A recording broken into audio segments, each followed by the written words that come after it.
Welcome everybody back to the Figure Kit Garage, fellow resin heads and kit builders, for the Punisher Work in Progress number 4. Last video we concentrated on getting the highlights and the shadows on the Punisher, and I'm really happy overall with the final effect. We also started to get the boots painted and detailed, and in that time, since the end of that video, I did a lot of work off camera. The base is 99.9% done. The only thing I have left to do on that is the shotgun shell casings and the 50 cal casings. While they were originally 3D printed on there, they had to be removed because of the resin smoothing method that I used.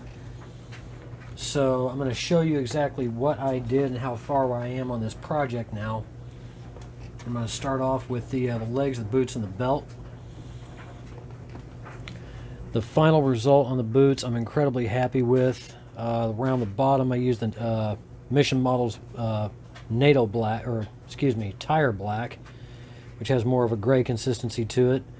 But I also wound up using the MIG Dirty Wash over the top of that, and it did a pretty good job of darkening that up. Did leave some brown staining around the edge of the heels.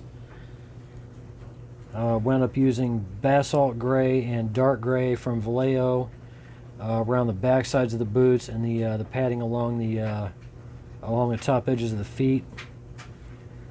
And that was pretty much it for that. I did some weathering where a little bit of weathering where the rips and tears in the leather are at, especially on this boot back here. Went ahead and used Vallejo gloss black along the speed lace eyelets and the regular eyelets on the boots. I'm loving the way that they look. Really happy with the turnout, and I wound up using a beautiful new product that I have had for quite a while, but this is the first opportunity that I've had to use it. Green Stuff World's Coagulated Blood. And can't be the Punisher without, you know, kicking the living hell out of somebody, so this stuff actually came in real handy. As far as the pants go, the knee pads, I believe I'd started those when I was still filming the last time around, but I went ahead and finished, did the rest of it off camera. Used the NATO black for the main part of the knee pads, and then used basalt gray with Vallejo's metal medium. If you guys have never used this stuff, you can add this to pretty much any paint a little bit at a time, and it will give it a metallic look. So I was really happy with how that turned out. I used the dirty wash on it as well, and went back in and dry brushed just a little bit so that these things look really nice and weather beaten and heavily used. The straps I wound up using Grumbacher's lamp black, and you can tell the black stands out against the black of his pants, so I'm definitely getting the contrast in blacks and the dark colors that I wanted with this character. The rips in the legs, I don't remember seeing this on the original artwork, to be brutally honest, and when I looked at the tears in his pants, I'm like, okay, he's wounded. He needs blood. So I wound up going in with Createx Natural Lifeline's Natural Skin Tone, and then used the Green Stuff World's True Blood and Coagulated Blood to doctor up the wounds and the area around his pants to give it the look like he's been wounded in combat and bleeding. The overall effect I'm really, really happy with. And if you guys have never, I think Rusty Nail did a review on the True Blood quite a while ago, and I decided to go ahead and invest in 2 bottles, the True Blood and the Coagulated Blood. I got to admit, this stuff beats the hell out of Tamiya Clear Red any day of the week. This was a test that I did right after I got them. I was going to do a review on this stuff, and I never got around to it. But I put a couple of drops on a popsicle stick and hit it with a blast of air from my airbrush. And this is the True Blood in a splatter effect. Looks really awesome. Looks like the real thing. When I was done cleaning my airbrush and my paintbrushes and everything else, see how this stuff worked. I swear it looked like I'd cut myself open out here in the garage, and I walked in the house with a paper towel doctored up with all this stuff, and she looked at me and she said, "What the hell did you do to yourself?" She thought I'd actually cut myself open until I explained to her that it was paint. But this stuff is incredible. I got to give props to Green Stuff World for coming up with this. And this is the coagulated blood. Dries much darker, as it should. You can see a nice contrast in between the two. So if you guys are looking for a better alternative to Tamiya Clear Red, or even some of the, I know there's some people out there that use the Halloween blood on their kits, this stuff is amazing and it works wonders. So I'm really happy with how it turned out on the Punisher's open wounds on his legs and on his boots. I got the belt section glued on, as well as the 2 hand grenades. Got some semi-gloss on the belt buckle and on the little metal rivets along the parts of his belt, and some gloss black on the snap catches for the pouches. And I also did the same thing on the tactical vest. I got some dry brushing in on that. Just nice little detail touches, but what I'm really proud of by far and large is the base, and I finished this thing off camera. This was a lot of work to get done, and I wound up going in with these 3 products. This is AK's Slimy Grime Light, Slimy Grime Dark, and their Streaking Grime. They're all enamels, and you guys out there that have used this stuff before, you know what I'm about to say, that these are incredible effects enamels to add detail and depth to whatever kit you're going to put them on. And for the Slimy Grime Light and Dark, and I'll bring the base up to the camera so you guys can see what I did with this. I went around the bottom of the base all the way around. I started off with the Slimy Grime Dark and just kind of streaked it up a little bit, you know, big wide streaks, nothing really small.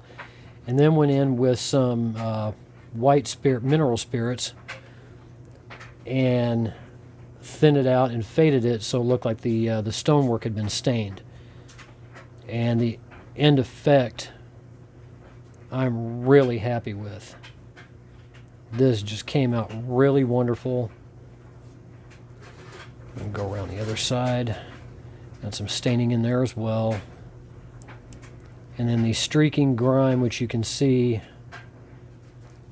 right in here and all along the front sides of the statue, that adds an amazing amount of depth and a lot of detail for stonework, vehicles, aircraft. I mean, you name it, the possibilities are absolutely endless. And just learning how to use these, AK's got a lot of videos on YouTube on how to use this stuff. And once you get a little bit of practice in and you get a feel for it, it becomes easier and easier to use, but at a beautiful level of staining all the way around that base. I'm over the moon with how that worked. The moss itself was a mixture of Mod Podge with a couple drops of water, and I bought a bag of railroad scenery coarse turf at Hobby Lobby. Very simple. And I mixed in some of the coarse turf with that Mod Podge and the water and went in and brushed it on. And this is probably the best cheap alternative to moss products you're going to find anywhere. A YouTube channel by Black Magic Craft, if I remember correctly, was where I got this from, and the way he demonstrated it was the way that I did it. And this, I want to apologize for that slight interruption. I had no idea that recording on this phone of mine was going to stop at the 10-minute mark. So now I'm back to, I was recording at 60 frames per second, and now I'm at back down to 30. So I'm going to continue where I left off, or the video quit, I should say, with Blackmagic Craft's method of doing the moss. It's incredibly easy. It's very cheap. I think that bag of coarse turf was like $3.99, and it has the best effect that I could have ever gotten for it. The creeping vines that are coming up out of the mud was simply a matter of taking regular crafting twine and dipping certain lengths of it in a mixture of Mod Podge water and Green Stuff World's scorched wood paint. And I think I cut lengths of about anywhere from 8 to 10 inches long, dipped it in there, set them on top of a piece of foam core, and let them dry. And the end result, I'm really, really happy with. Used a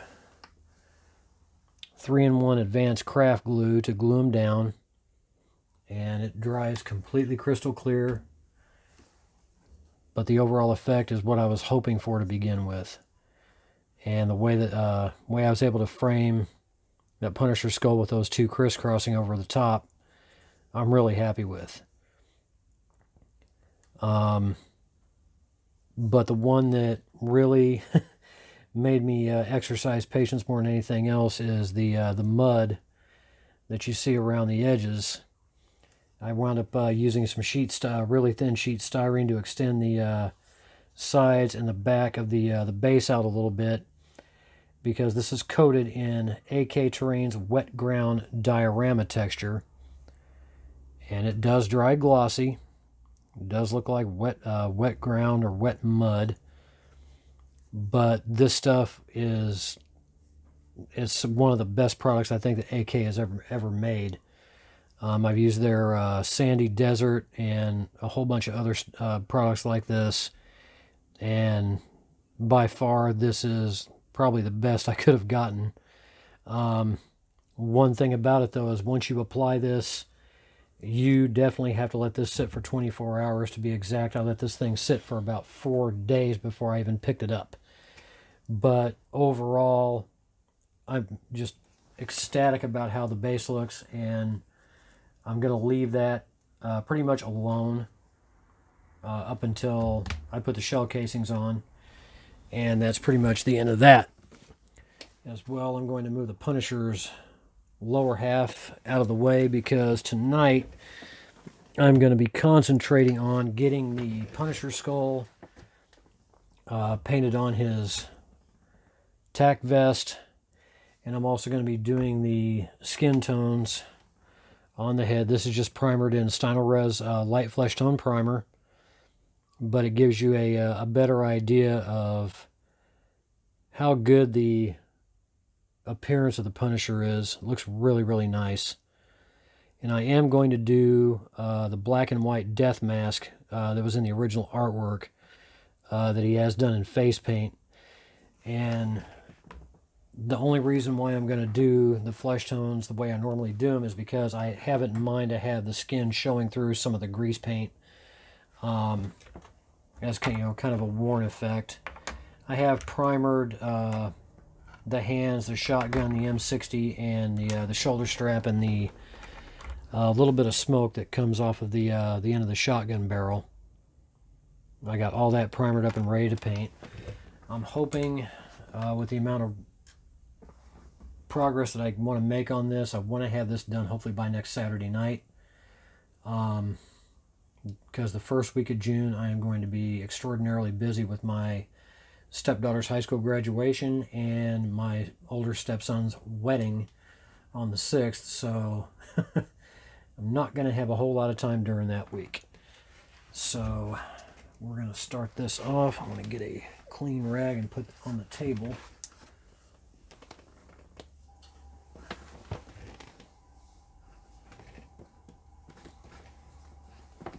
Once again, I do apologize for the glitch in the recording. I did not expect the camera to stop automatically. So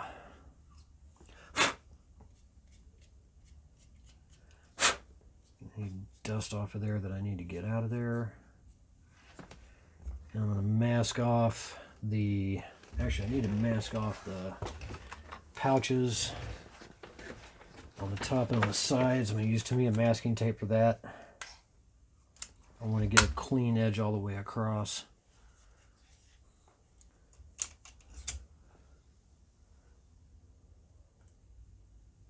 I'm going to try and keep as much white paint off of everything else that I've painted. I can trim it up with black if I need to, but I really do not want to have to go through that much trouble. Let me see if I can get away with doing that with silly putty instead, because it might conform a little bit better. And put that out.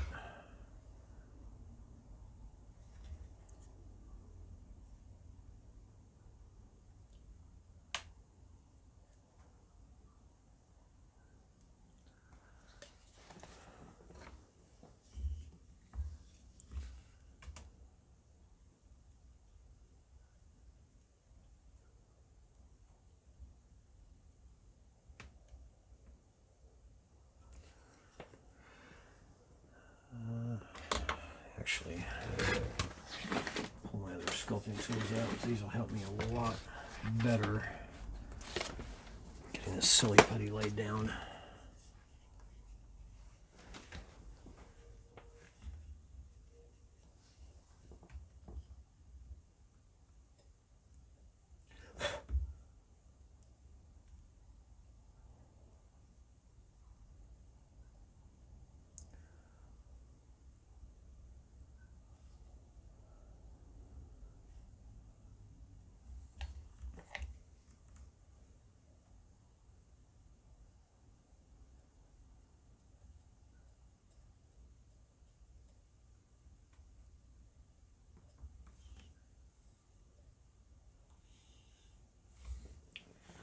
The way the tack pouches are designed, a lot of bumps that not even tape is going to cover up correctly. Kind of hard to conform that stuff around those edges.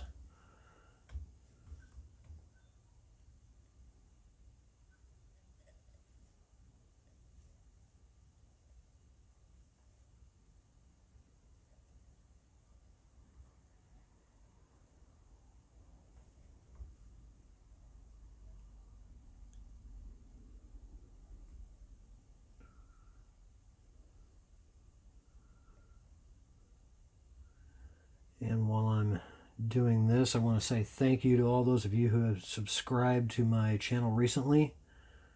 Now up to 187 subscribers as of about 2 hours ago. Nice to know that a lot of people are digging the channel. And I will hopefully within the next maybe week, I'll be doing my first review in a while. I decided to jump on John Diaz's superhero sale from Resin Realities and picked up the 1/5 scale Colossus that he has going right now, about $131 if I remember right, $131.75, and I'm looking forward to getting him. That's going to be a big damn kit. I think he's like 14 inches tall in 1/5 scale. And that was sculpted by Sean Nagel. He had 3 of Sean's kits up on sale. The Rampaging Hulk, the Incredible Hulk, and the Hercules and the Colossus. And that sale is up until the 26th of this month, so I decided to go ahead and get Colossus. I was going to get the Hulk, but I forgot my raise don't kick in until next week. So my paycheck won't reflect that. until next Friday, which is all right. I'll get the Hulk, full price or not. I'm not angry.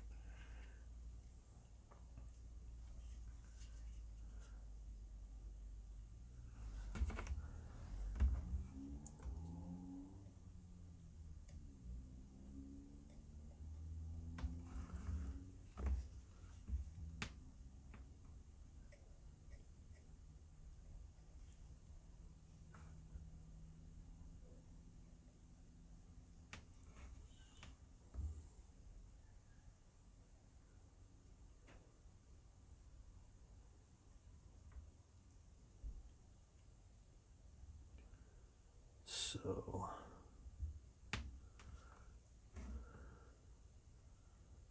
just knowing that I'm this close to getting old Frank done after all this time, a nice feeling. I didn't have the energy or the wherewithal to do a work in progress video last week. Had a lot of other stuff to do family wise that had to take priority, so did make it down to Hobby Lobby to pick up some supplies, and another damn model kit. Go figure. I picked up the plastic Transformers kit that Jason Walker was showing off on Model Club TV. I just said the hell with it and decided to go ahead and get it, and it's a pretty nice kit, I can't deny it. Although, Jason, if you're watching this, I didn't get mine discounted the way you did. I wound up paying the full $44 for that thing. But I do like the fact that it is posable. Not a lot of paint work needed.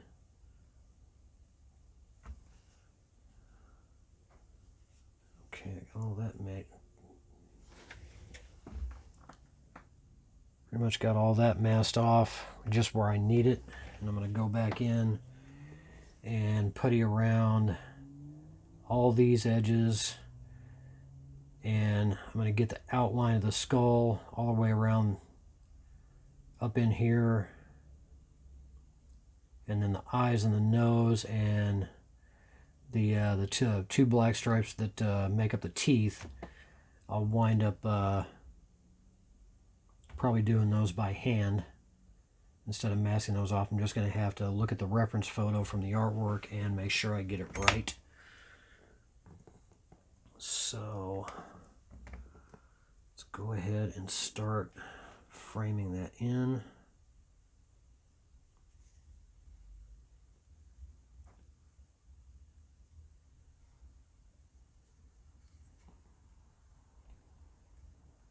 I do not plan on leaving this Punisher skull clean by any means. I am going to have blood splatter and a little bit of dirt here and there.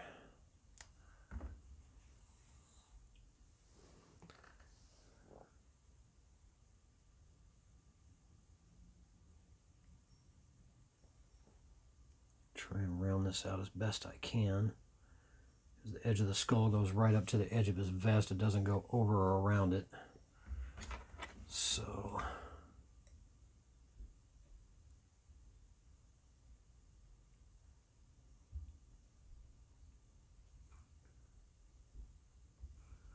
try and keep that line as even as possible.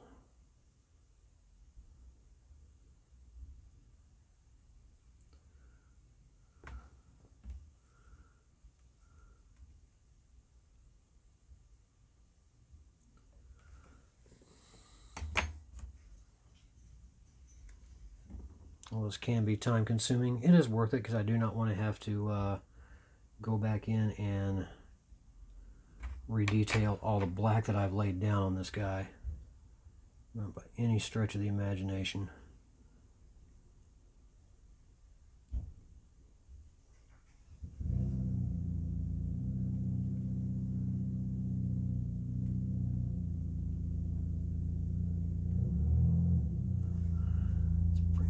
To the edge.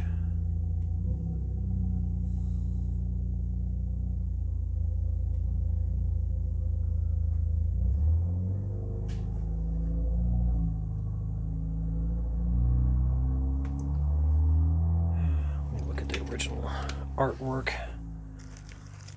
Let's see how that is going to hold up. Don't want it to look too blocky.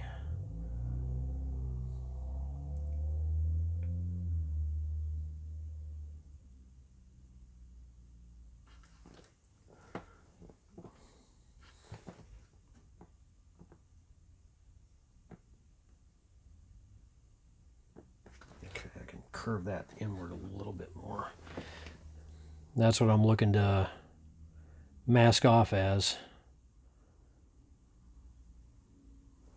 So I'm trying to get that as close as humanly possible. Easier said than done, but it can be accomplished.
If I do have to do a little touch-up work on this, I'm not going to be overly upset.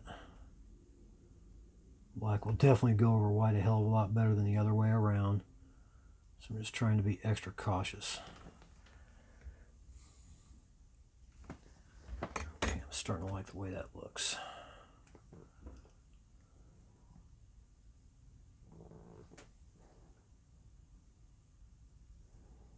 Break that off a little bit.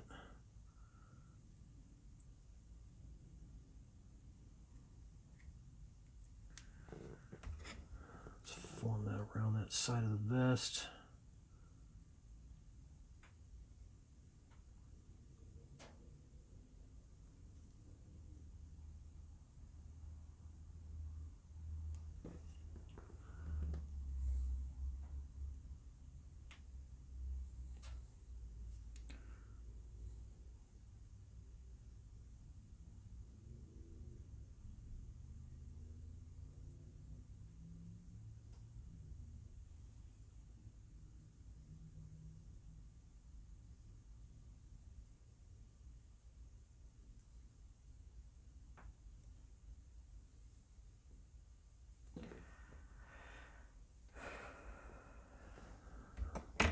A little bit more on that side. Just kind of give it the curve I'm looking for.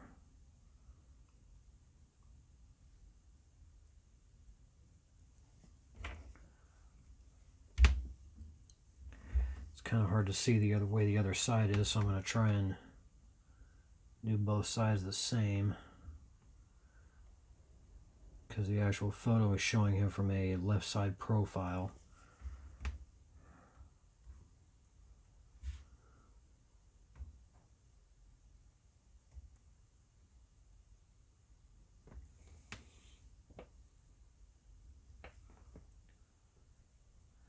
And those pouches actually sit up higher than these do.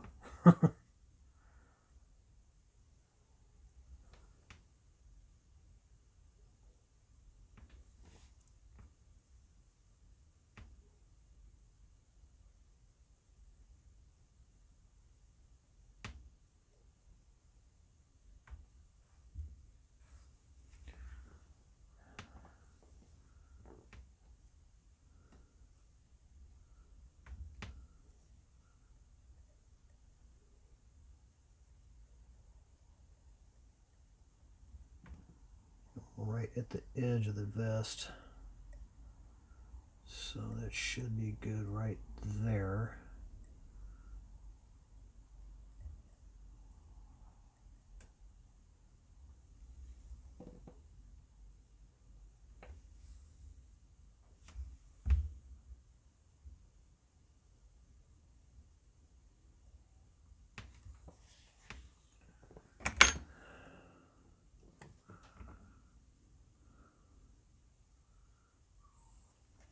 Definitely going to take my time airbrushing this because I do not want to screw this up.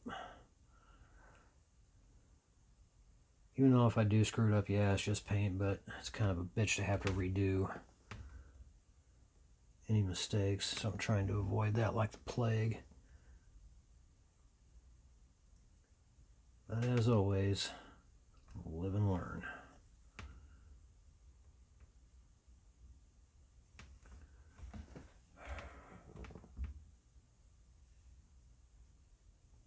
Yeah, the Punisher skull is not going to be 100% even on both sides, because you can tell these pouches actually sit up higher than these. So that's okay, we'll make do. And we'll make it look good no matter what.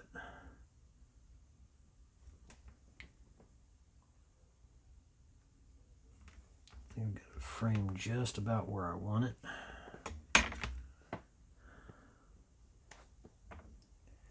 I'm not going to start off with white right off the bat. I'm going to use Vallejo Sky Gray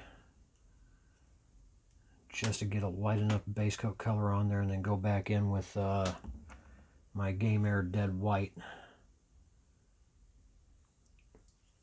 Appropriate color for the Punisher skull, Dead White.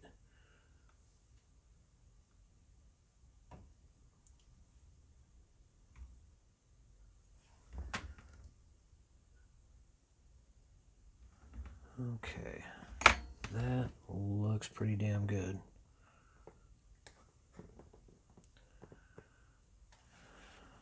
Get this area masked off here.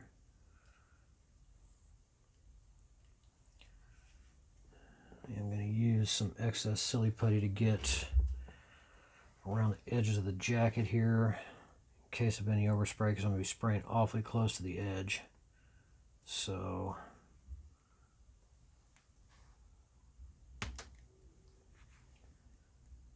mask as much of this off as I can possibly get.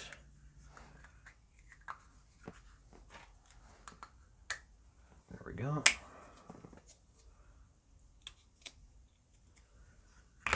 It sounds like everybody that plan on attending Wonderfest is gearing up for it. Wish I could be there. But time and circumstances just don't allow for it, especially with my stepdaughter's graduation and my stepson's wedding. That is definitely not negotiable that I miss either one of those.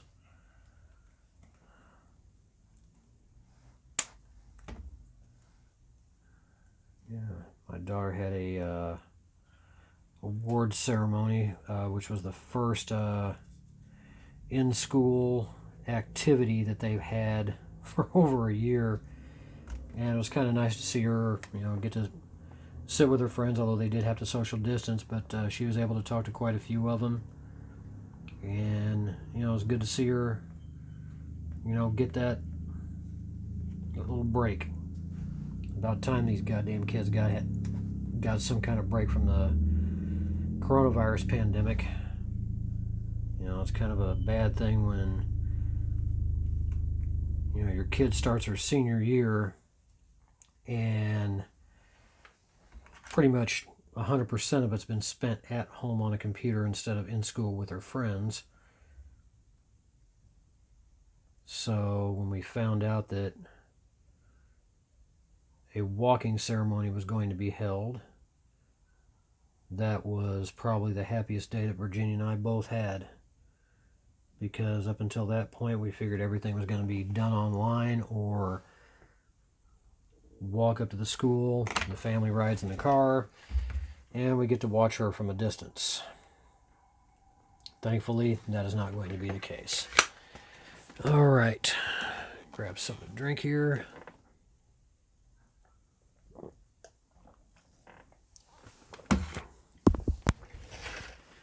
A little paint mixing, a little cleanup, pause for the cause, and I will be right back.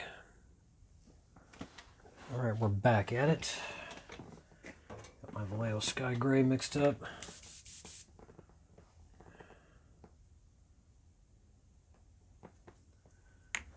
Start off just really light and easy.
Okay, sky gray works out really well.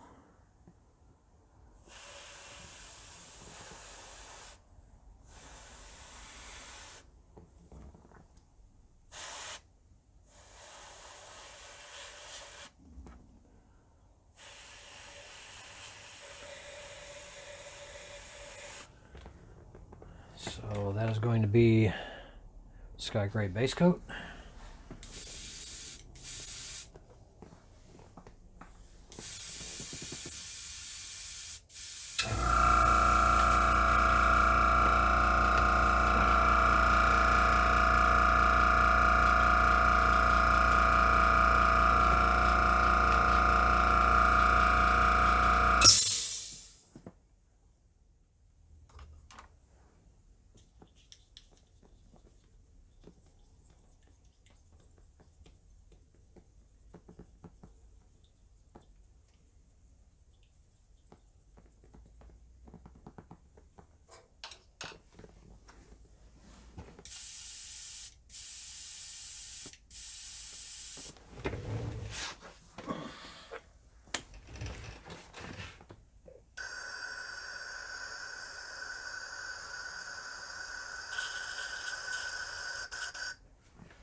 Go ahead and mix up a little bit of dead white.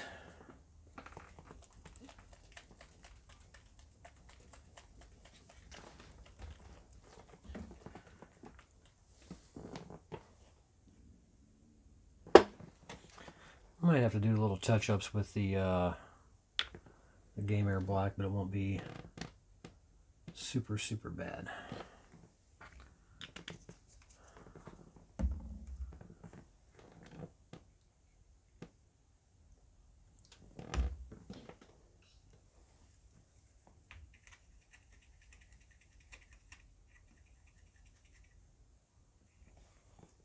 A little bit more paint to that. Might be too thin.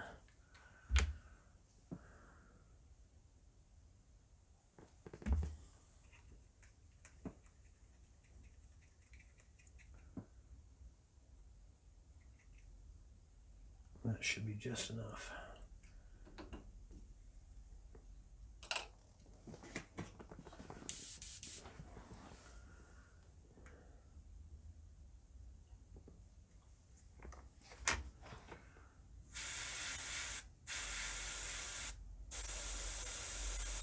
All right.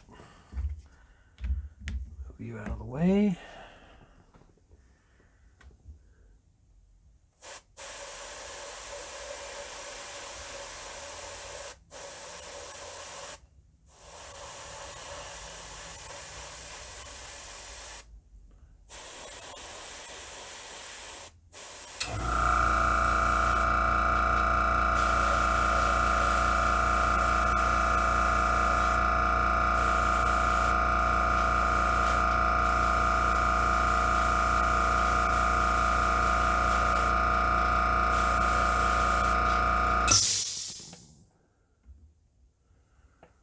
The sky gray was a nice base color for that white.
Nice bright white color.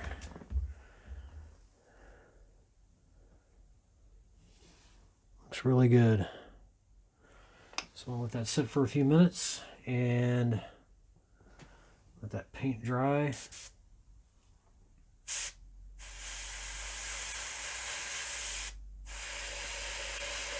We'll peel the silly putty off and get the nose and the teeth drawn in.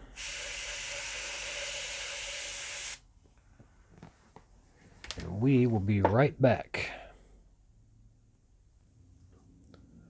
Alright, we're back. As you can see, I've taken the silly putty off and happy with how this looks. I've already flat sealed it. Even though the top didn't come out perfectly rounded, I'm actually not disappointed with that. I'm going to leave it as is. As with most of the Punisher's gear, the skull is always spray painted on in some way, shape, or form, so leaving that uneven kind of gives it that maybe slightly handmade look to it, so it's not that bad. I'm going to do some touch-up around the pouches, get some white a little bit closer. But apart from that, I'm really happy how that turned out. So now I'm going to dig into my box of tricks. Or actually paint, I should say. My gamer black. Oh, not the gamer black. My sky gray.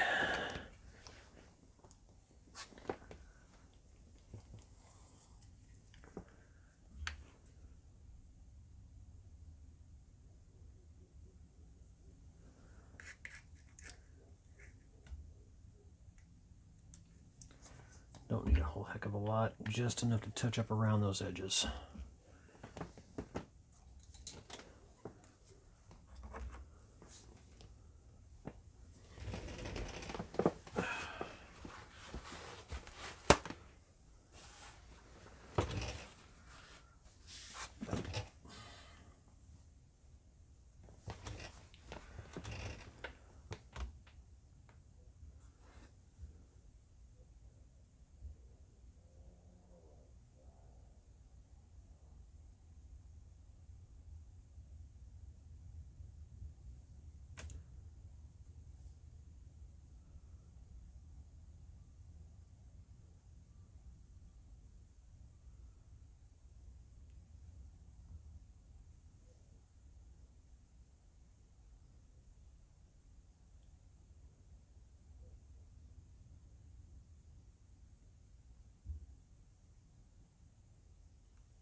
Sky gray goes on really, really well over that white. And that white will go really, really well right back over the top of it. So it works out perfect.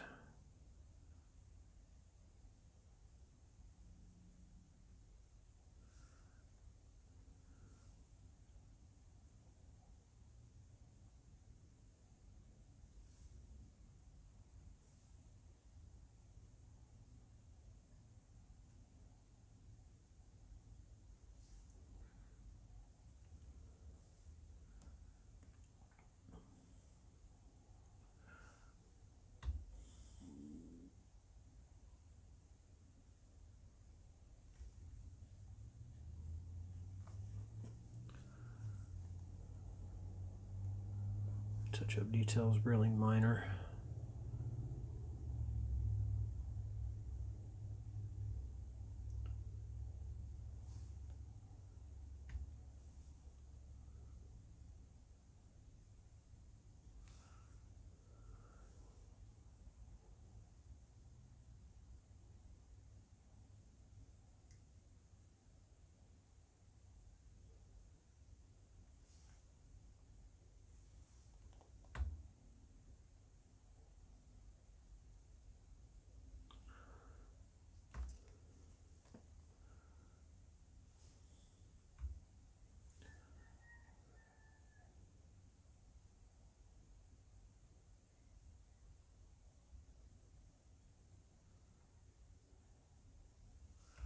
Kind of interesting how they have the pouches uneven from one side to the other.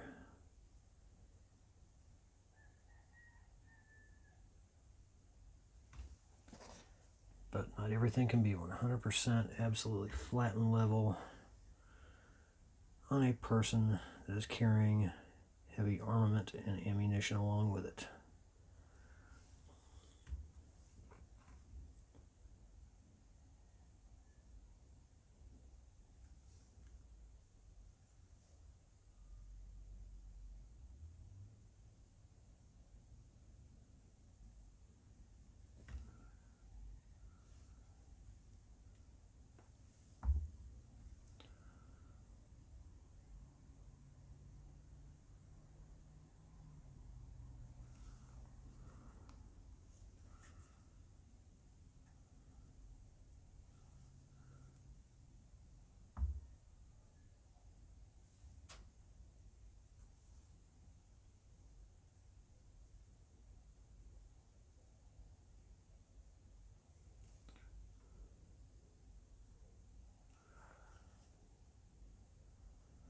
Okay.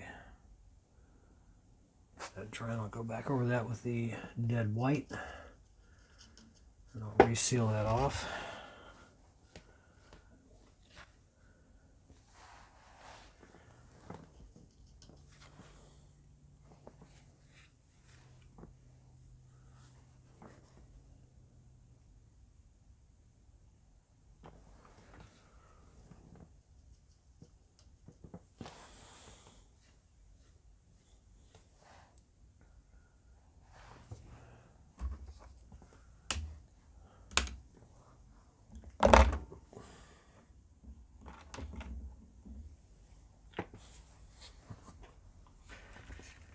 Yeah, that could have been an ugly accident waiting to happen. Excuse me.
we'll seal this off. We'll be back and start getting the eyes and the nose and the teeth in. All right, we're back. Flat sealed. Very happy with the touch-ups. Everything's all blended in nicely. We're ready to add the eyes, the nose, and the teeth. And what I decided to use on this, I've used before on eyes on some of my kits. These things are really, really useful. This is a watercolor marker. Can't see it very well, and I apologize for that. Picked these up in LA, in Little Tokyo at a place called Kinokuniya, which is a bookstore in Little Tokyo, and it is a fine tip watercolor. Doesn't want to zoom in worth a darn. It's a watercolor brush pen. So I'm going to use this to get the basic outline of the eyes and the nose on the vest, and if I screw up, all I need is water and a Q-tip and it'll come right off. So get this started.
Let me clean off that one side because I want to redo that.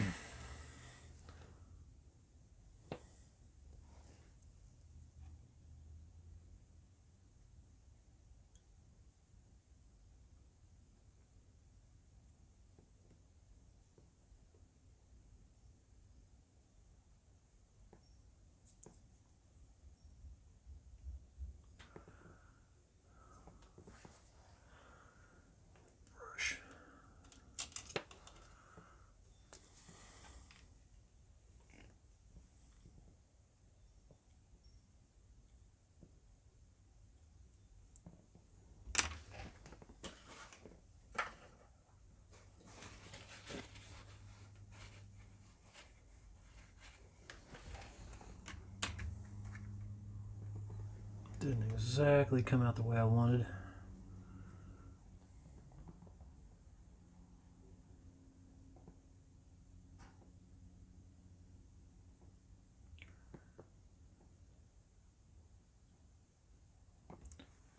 So I'm going to erase that part of it.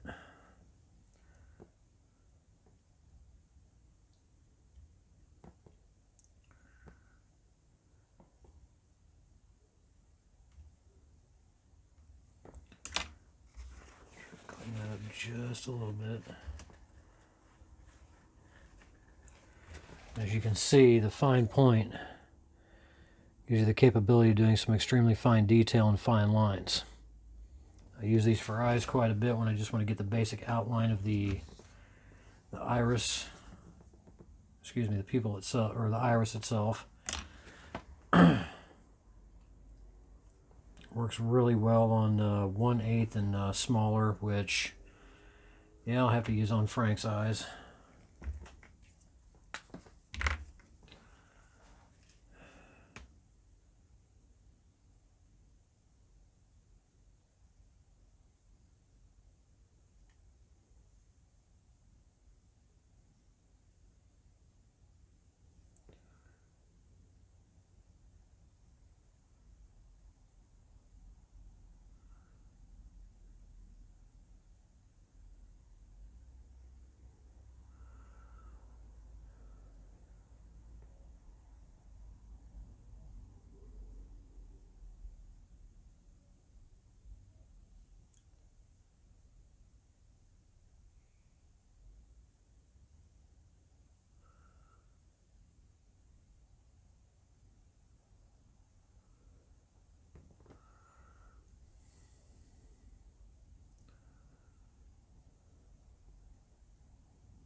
Not too shabby.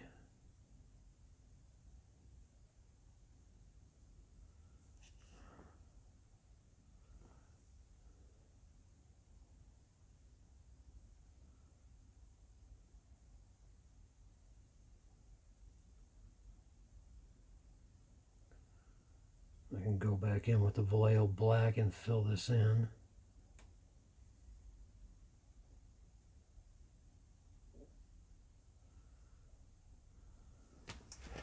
So there we have the basic outline for the nose.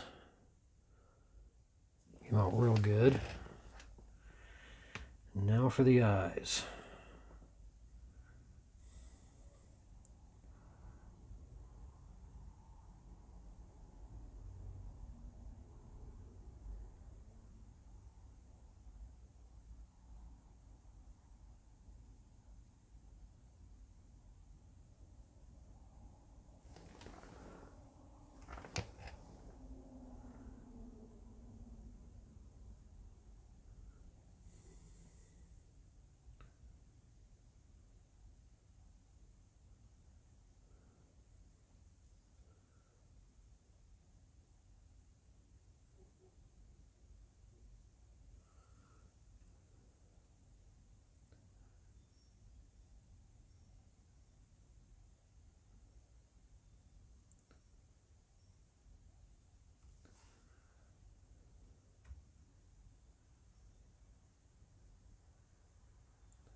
one eye done.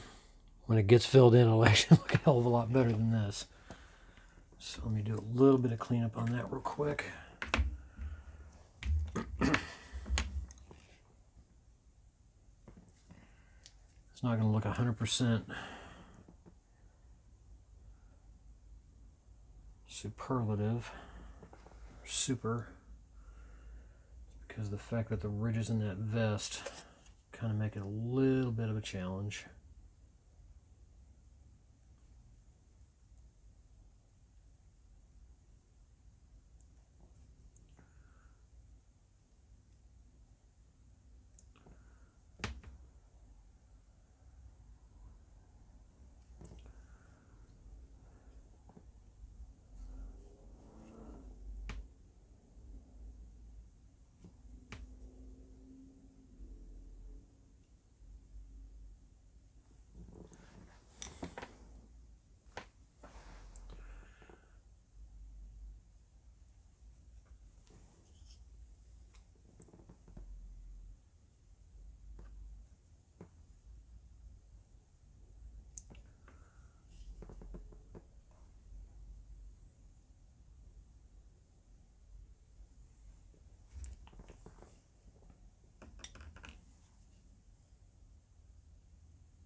Okay, I'm satisfied with that.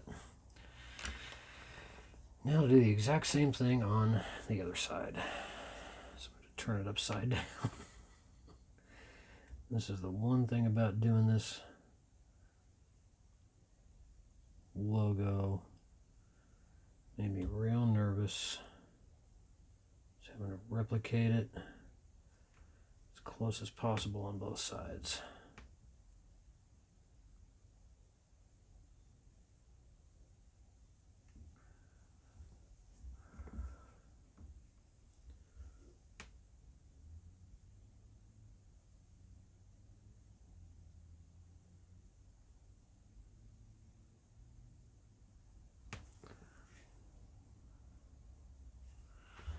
Actually, that's not going to work. I need to go a little bit longer.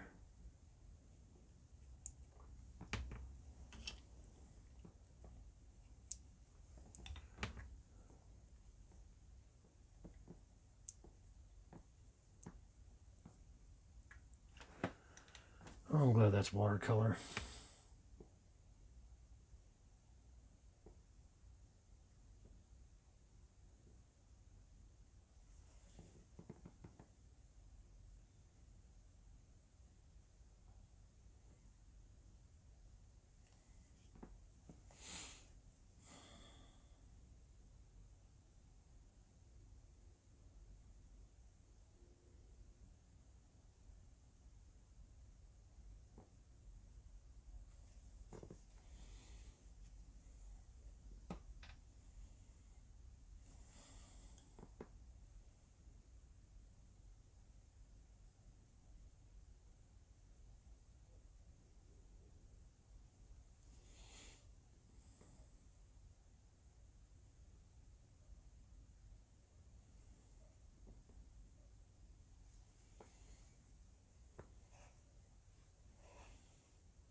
when that was going to take place.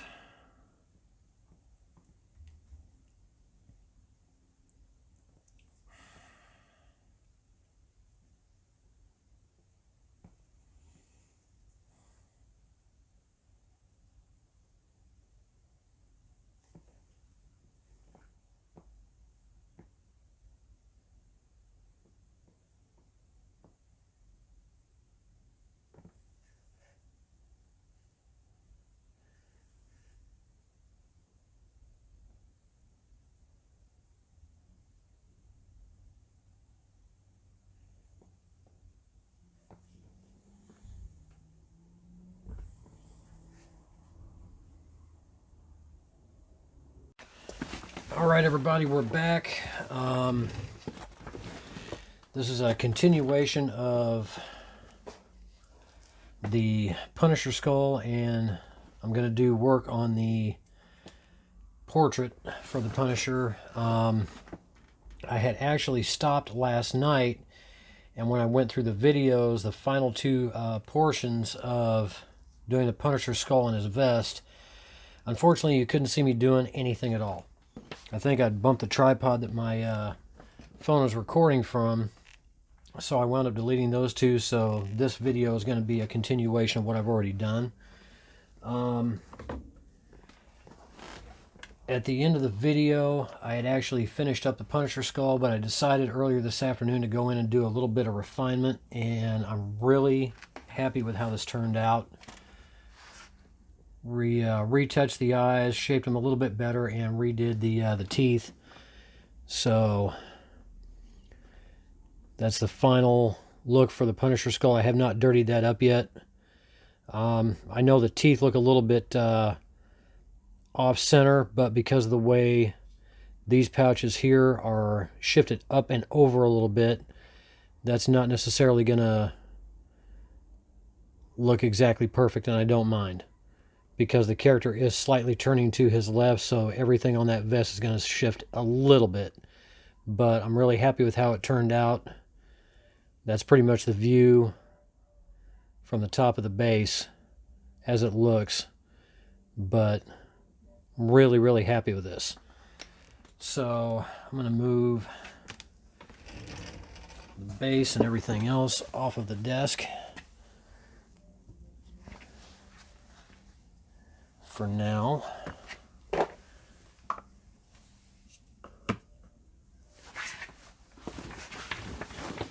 And now I'm going to start working on the portrait,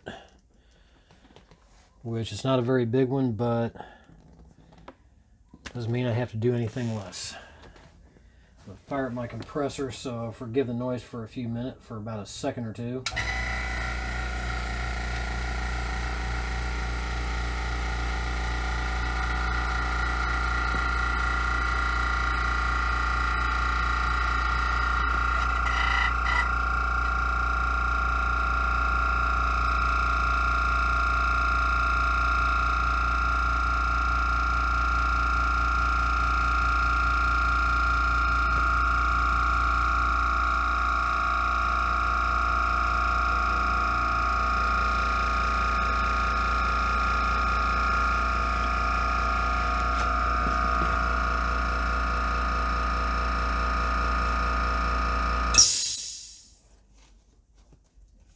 Well, now that the noise is over with, we can get back to business. I am going to be airbrushing only a little bit on this portrait. I am going to be working with the Createx line of skin tones, the Deep Natural, and the Natural, which is pretty much all I'm going to have to use, because I am going to do the white death mask. I've found quite a few good photos of this on online, and that's the look I'm hoping to accomplish, or get something fairly close to that.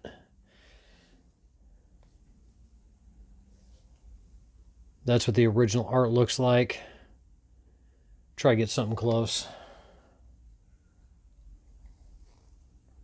Didn't think I was going to do this at first, but I decided to go for it and give it a little bit of a try and see how it looks in the end. So I'm going to start off with just a base coat of the Deep Natural.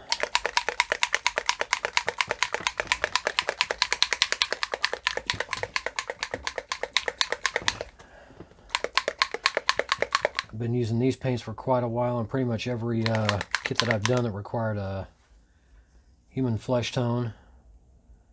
Really like the way they work.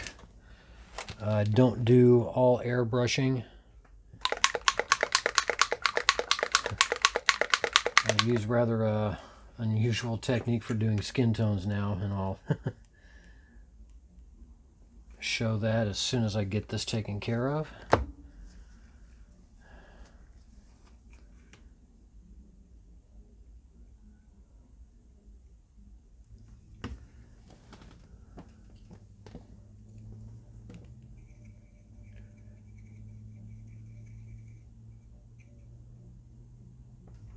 I could use a little bit more paint. I think I over-reduce this too much.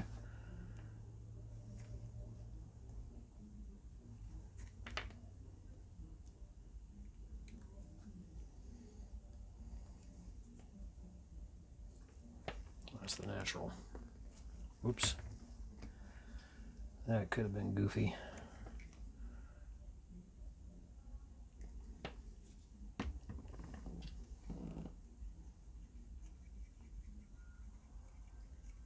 These colors do go on semi-opaque, so probably take at least 2 full coats to get the head completely coated.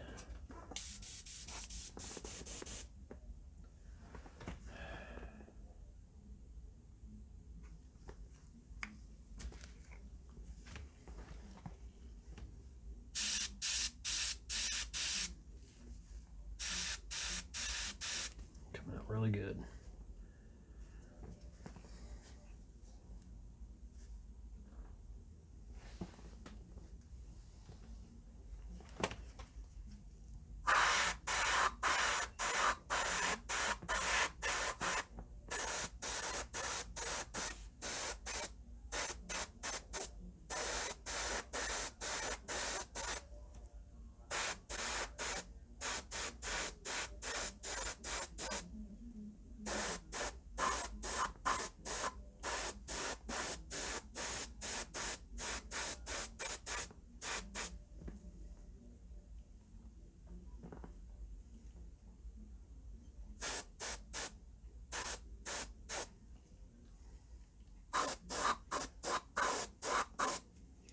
This stuff dries a little bit on the glossy side, so as soon as I get the second coat on here,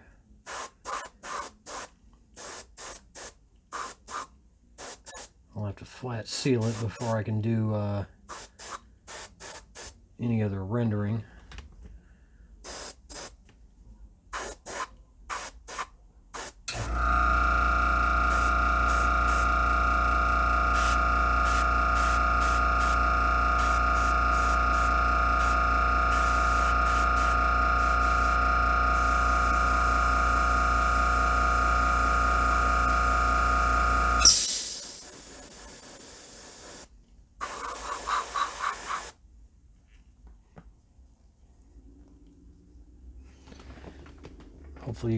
Hopefully you guys can see that. It'll give him a fairly deep skin tone to start off with. Very deep Caucasian skin tone. Not necessarily suntan, but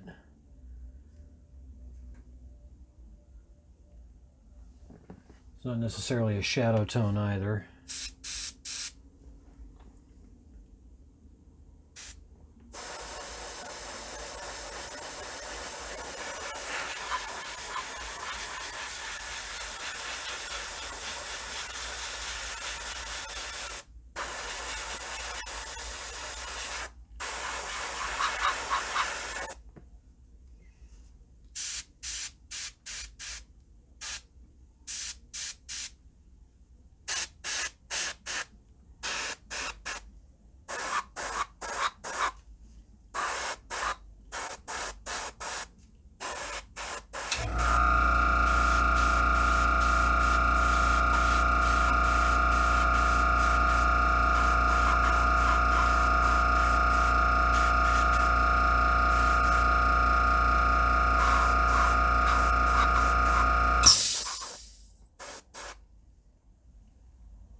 be just about right.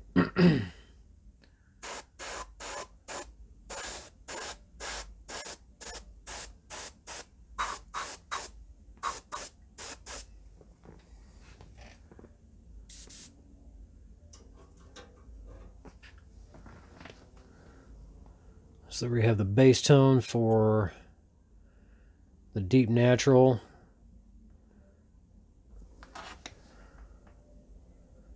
Let this dry for a couple of minutes. I'll come back and start rendering. I'll flat seal it and then come back and start rendering the rest of it. All right, we've got him flat sealed. Skin isn't so glossy anymore. Nice even deep medium flesh tone. So now what I'm going to do is I'm going to take a color called Riojas Innermouth Flesh. And this comes from a set of paints that was developed, created by Steve Riojas, called out of the Creature Paint Kit, produced by Comart. And I picked this up at Coast Airbrush as well. And the Innermouth Flesh is a really good, like a red, more of a red pink than a pinkish red. I'm going to use this stuff and I better make sure I shake it up right.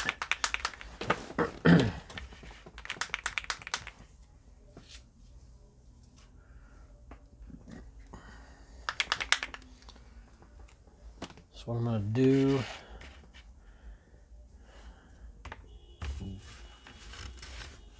a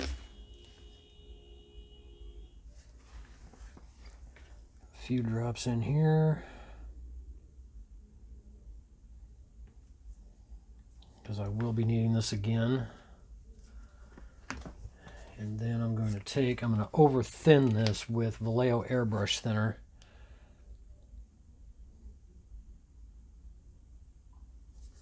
About 9 drops that I just put in that. Mix this up really, really well. A few more drops of the red in there. I've over-thinned it a little bit too much.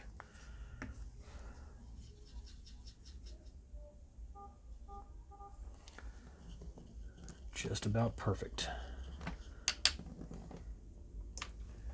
And then what I'm going to do, I have not shown this before, but kind of developed this technique by pure accident working on the Charles Xavier from Gilman Productions.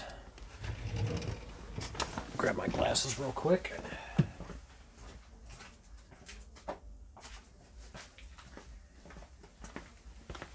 I started using stipple brushes to do skin tone,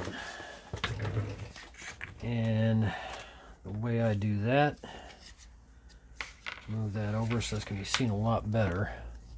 I'm going to try and zoom in on this a little bit.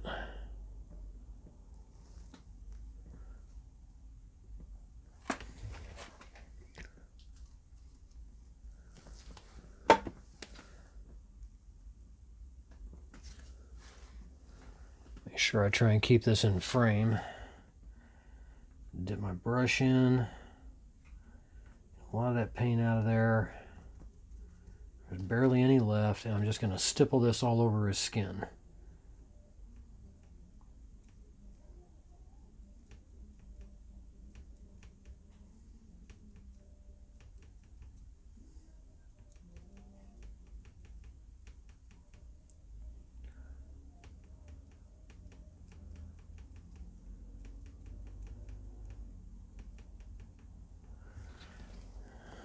You can kind of tell, it looks like he's got a really bad rash developing. I can assure you when this is all said and done, this will actually blend in and look really good, although the front part of his face will not actually show this. I want to do this anyway because some of this skin tone is going to be showing through the white war paint, or whatever you want to call it. So I do not want to skimp on the skin tone. I want it to look as good as possible.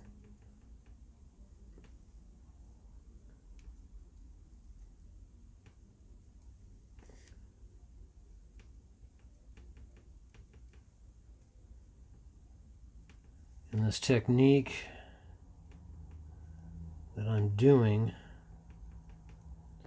you can do with just about any skin color. I did the Paul Lee Green Goblin bust this way with about 8 shades of green altogether, and that worked out beautifully. And the Troy McDevitt Delcown Hulk bust had about 7 shades of green in that one, and somehow this gives a lot of depth to the skin because you're over thinning it, and it's kind of like doing a wash but stippling it on instead of washing it over with a flat brush.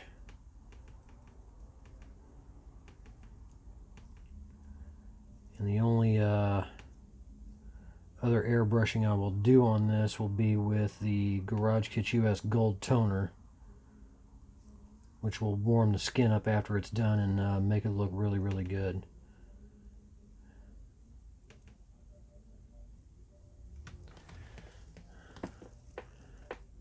That's the first step in getting a skin tone started. And I'm not going to seal off between every step, because when I get it to where I want it, I'll seal it off, and then once I seal it, the dull coat will actually blend all that in one shot. So it'll actually look really, really good. Now I'm going to mix my Lifeline Natural.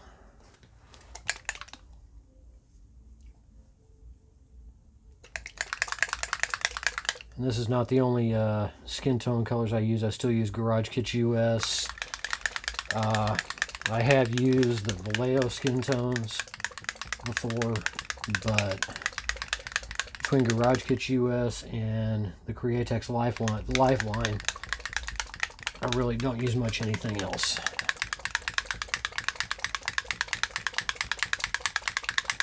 This has been sitting for a while, so you'll have to excuse me if I shake it up a little bit extra long.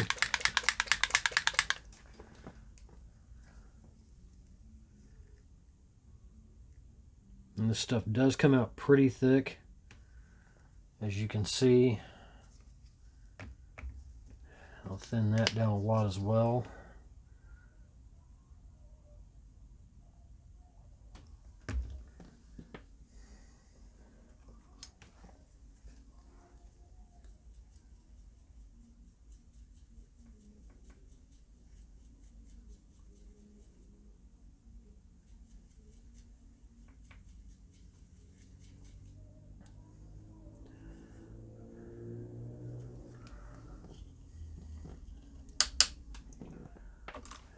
This is the smallest stipple brush that I have. I've got 1, 2, 3, 4, 5. This is 6 that I have total. I'm not sure if they make them any bigger than what was in the set that I ordered.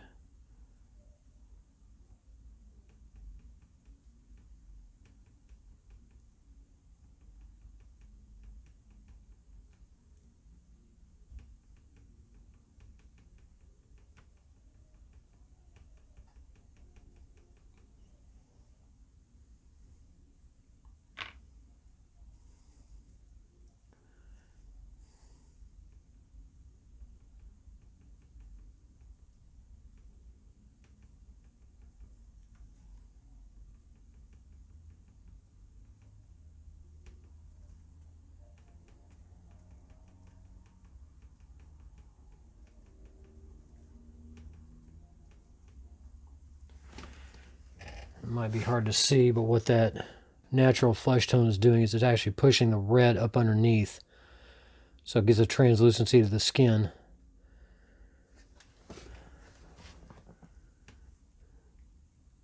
takes a lot of work back and forth with this to get it to look right. But once it hits that note, it does look really, really good.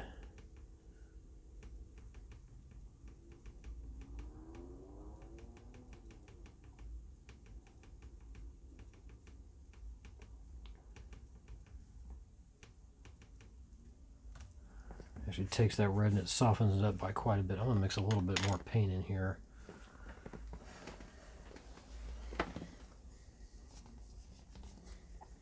A little bit better coverage.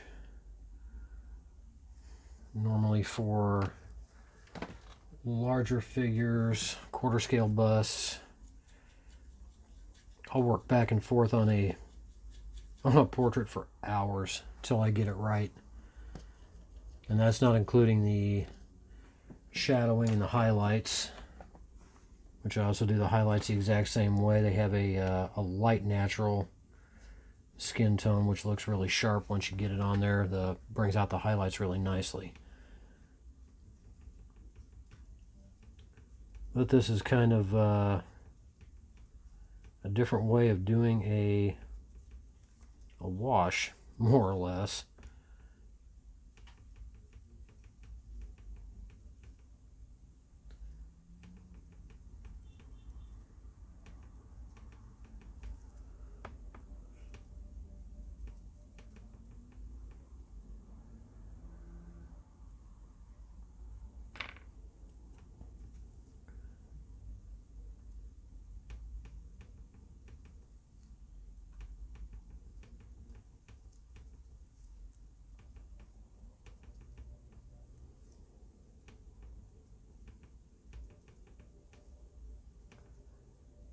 The main reason why I developed this on a Charles Xavier was because I was looking for a way to make his skin look aged and kind of patchy, the way that they did Patrick Stewart's makeup for the film.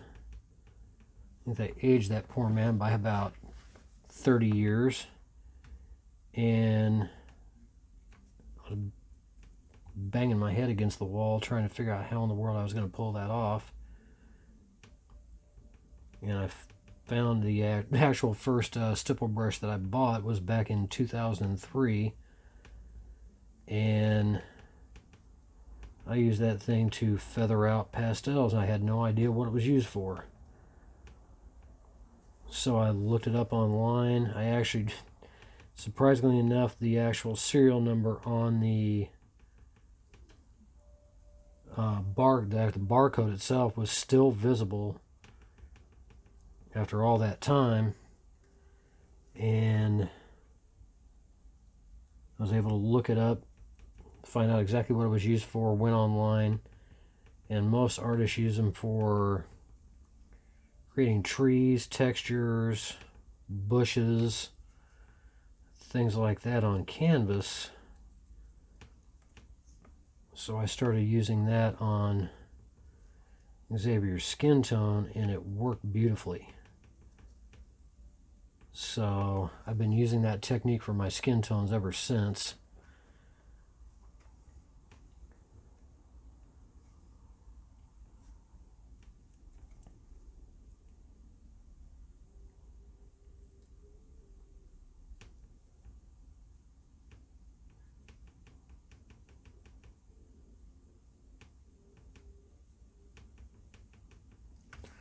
Like I said, a lot of what I'm doing now just on the face and parts of the neck will not be seen, but it doesn't mean I have any less reason to not focus on the skin tone. I still had to paint the fingers on the right and left hand, but I'm not going to do this. They're small enough as it is, so it's really not going to stand out that much.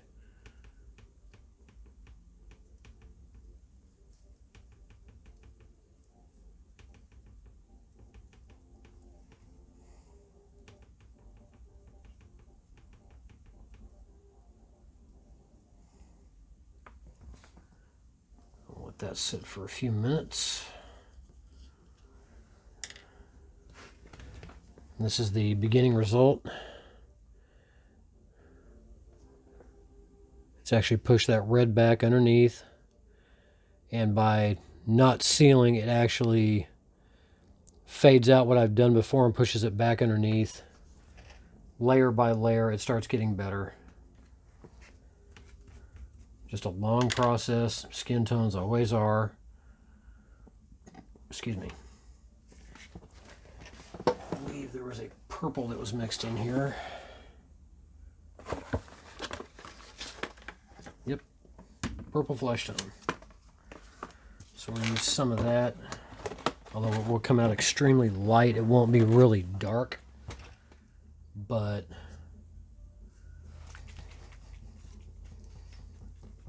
I'll use that, and I have a vein blue-green that I'm also going to use. That'll add even more depth to the skin.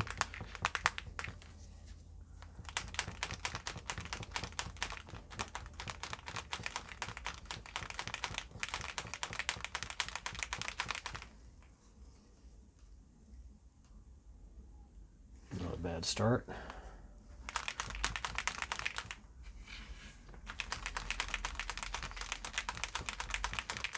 And just by starting off with the deep natural, it takes a while to build up to the lighter shade of the natural as I go. And this is more of a pinkish color than straight purple, which I don't mind because it'll add a little bit more color to the skin, which is what I'm looking for.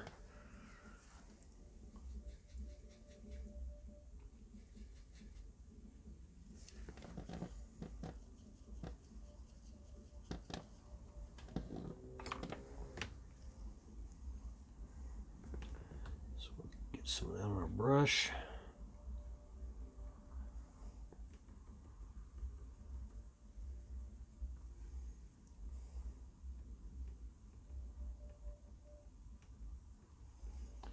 I'm going in really random, following no set pattern.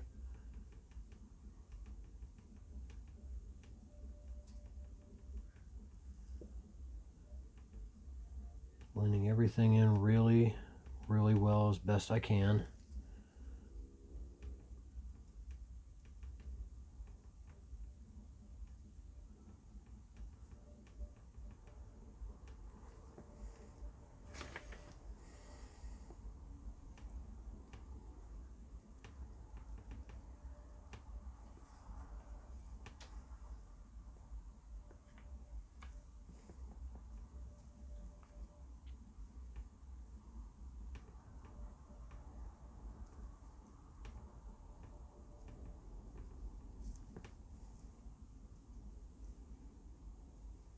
You know, it's one of the hardest spots to get. Don't forget behind the ears.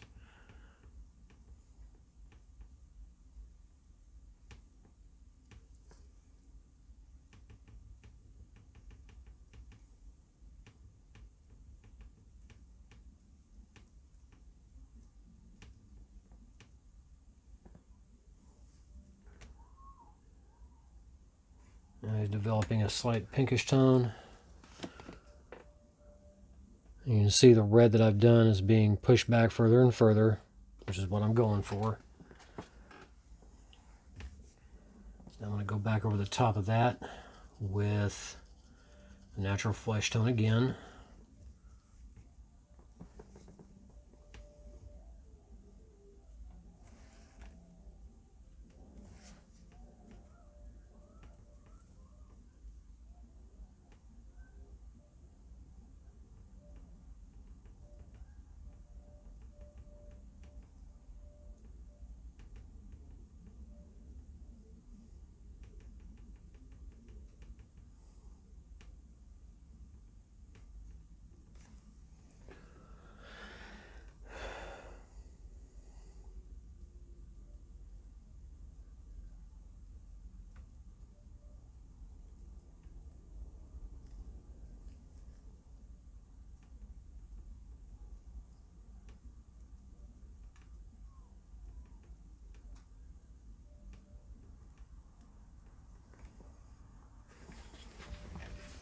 Yeah, it's starting to go in the direction I'm looking for.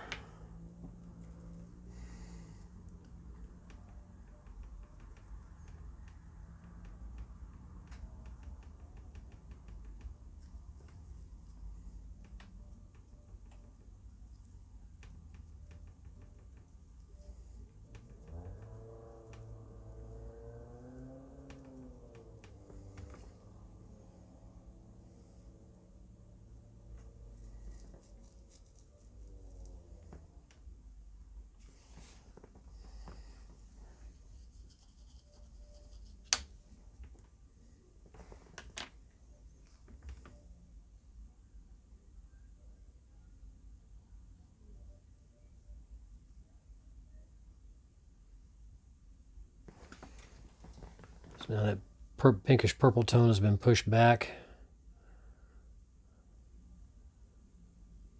So you'll see some of the blotchiness under the skin, but it's actually starting to gradually get pushed back further and further with each layer of paint that I do. So I'm going to come in with the vein blue green, and I'm going to be real sparse with that on his skin.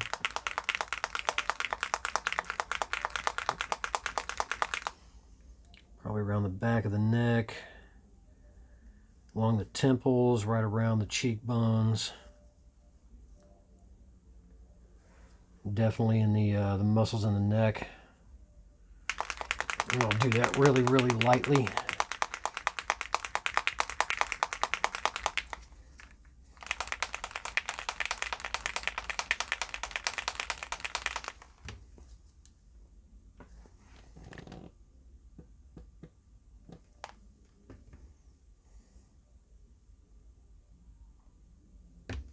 This is one that I actually want to overthink because I don't want it going on too dark. Nice greenish blue consistency, more green than blue, but it'll serve its purpose.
I'm not sure if that's visible.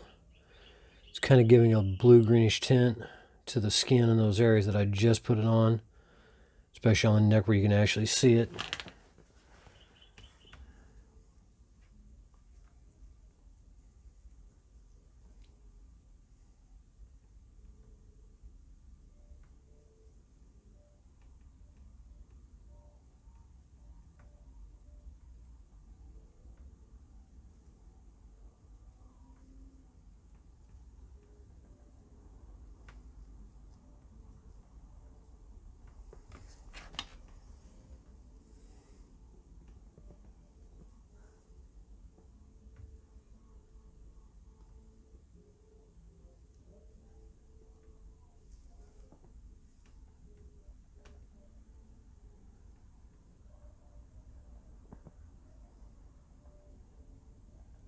I can hear somebody having a party down the street somewhere.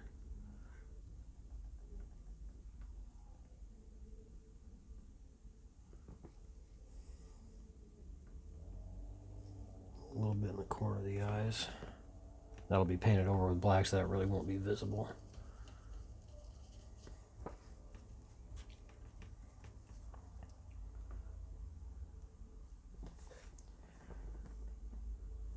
Now to go back in with the light natural, or natural, excuse me.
Gotta squeeze a lot of paint out of the bristles, but these bristles absorb an enormous amount of paint once you dip them in. It just soaks the paint up like a sponge.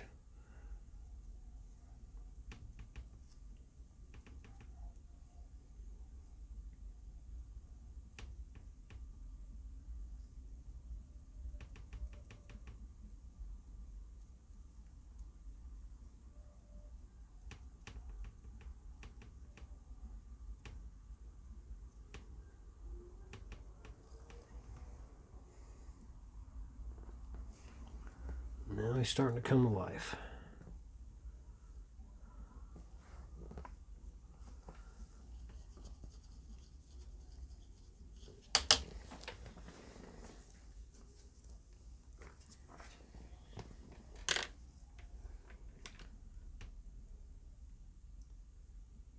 I'm gonna let that dry, then flat seal it, let that all melt in, and we'll go a few more layers, and that should be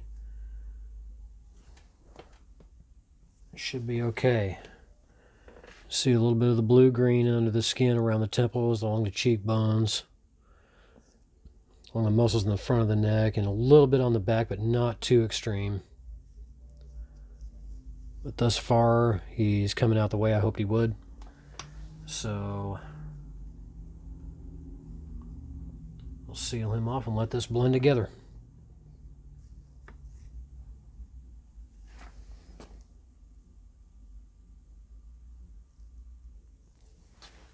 Alright, we're about to go one more round with the natural skin tone. Everything blended in really, really well once I hit it with the clear flat. I'm happy with how that's looking. It's not too red. So we'll go in one more.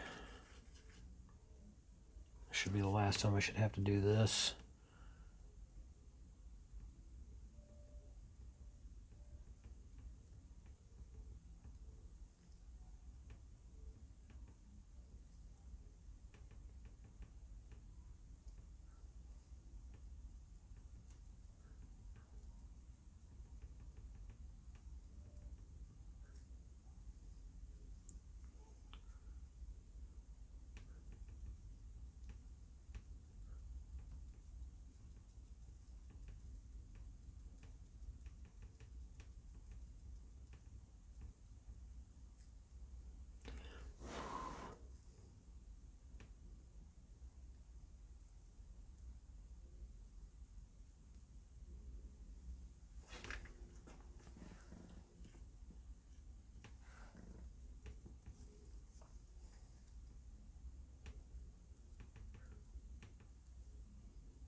And I know this is kind of a small portrait to be doing this technique on.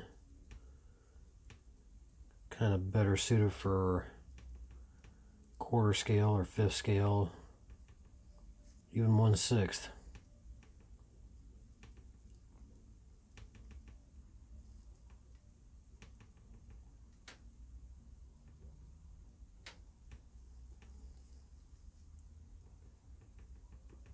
But when it comes to doing these kits, I do not do anything half-assed.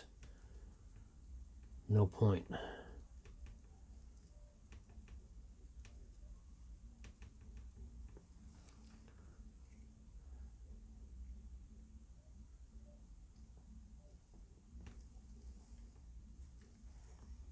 One more around the back of the neck.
All right. That's settled.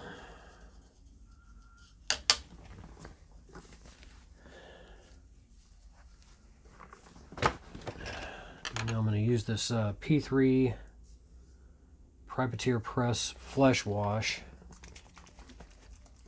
just for the shadows, only in certain spots.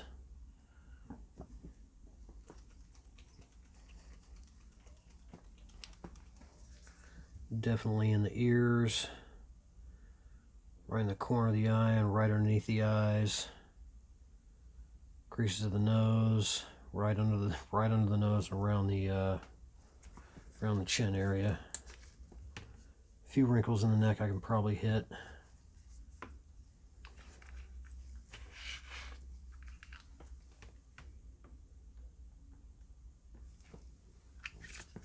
haven't used this stuff in a while, so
the shadows added in a little bit. Now I'm going to go in with the same stipple brush that I used to do the skin tone with, and I'm going to fade that back. I'm going to dampen the brush up and then get most of the water out of it and just gently fade all that back.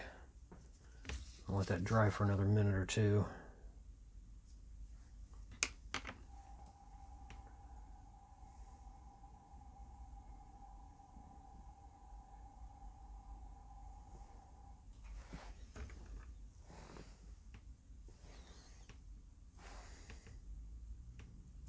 Maybe not.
Go back in and do that ear. Well, how that came out.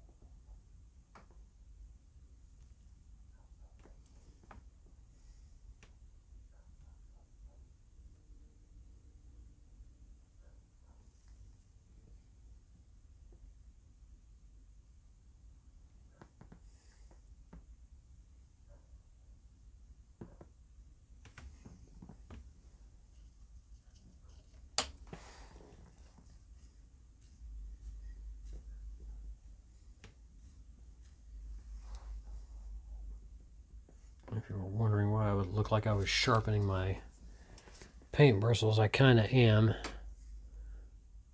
Helps keep my tips from dulling and bending over, which really drives me nuts.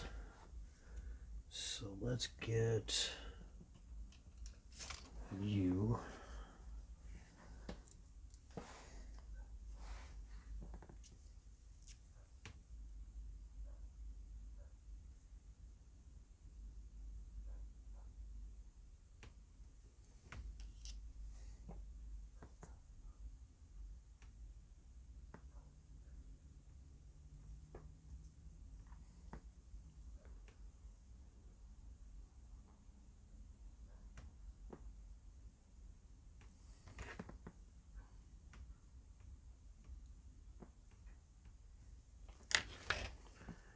That didn't want to cooperate. The brush is way too thin.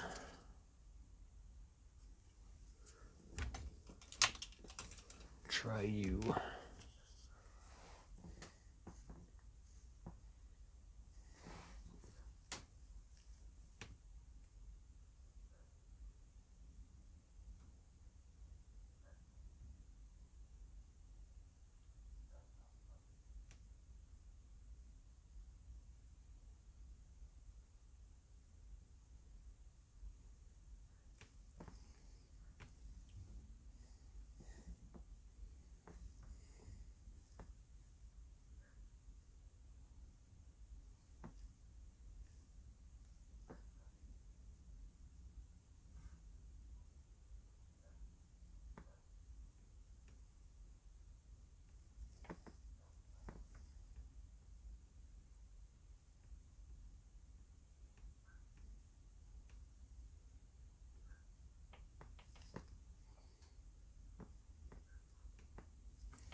quick with the natural.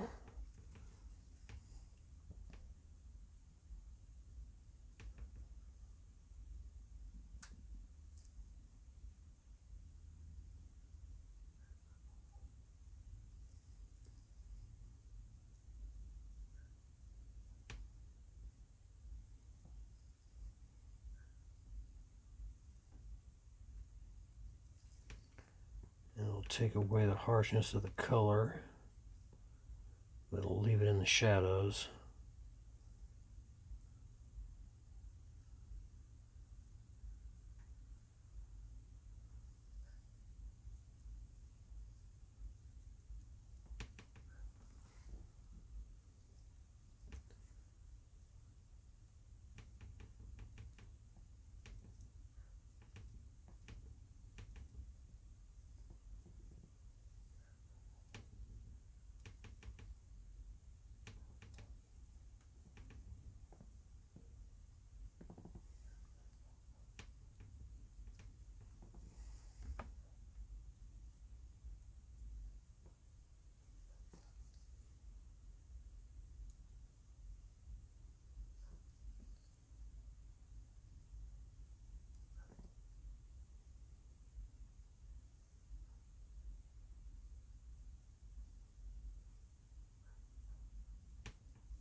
By doing this, it reactivates the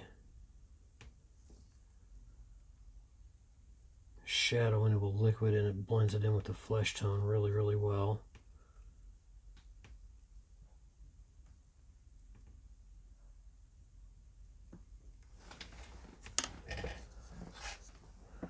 A lot of that'll be covered up. Sadly, I'm happy with that result. I like that, it looks good. Definitely hit the shadows in the ears the right way. Keep forgetting, get the back of the ears.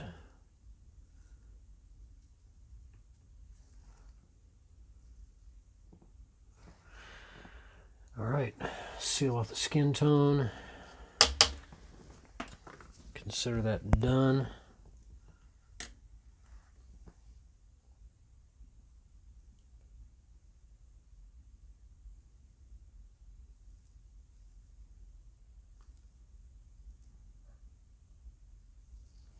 Actually, cannot seal that yet. Almost forgot. Shame on me. Jeez, still got paint in this damn airbrush. Not good.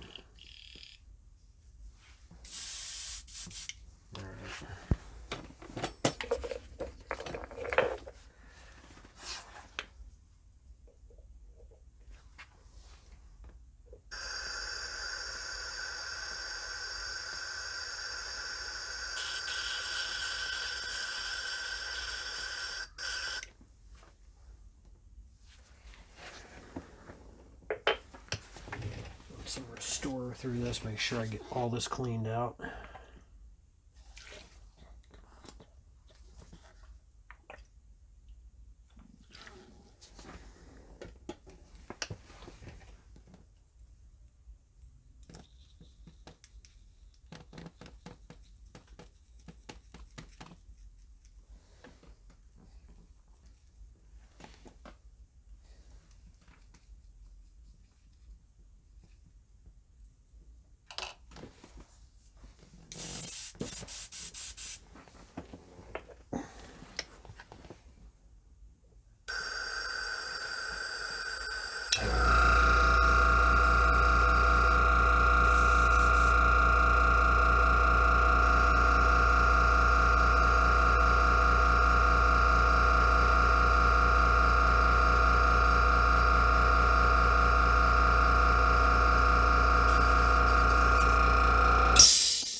brush cleaner through this real quick.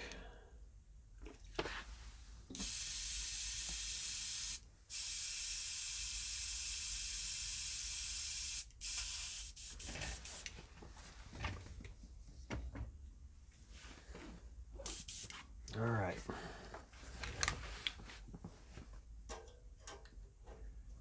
I'm going to use the gold toner from Garage Kits US. Kind of warm that skin tone up a little bit. Looks good, but it looks a little bit on the pale side, so I'm going to warm that up real quick. And it's not going to take very much for me to do.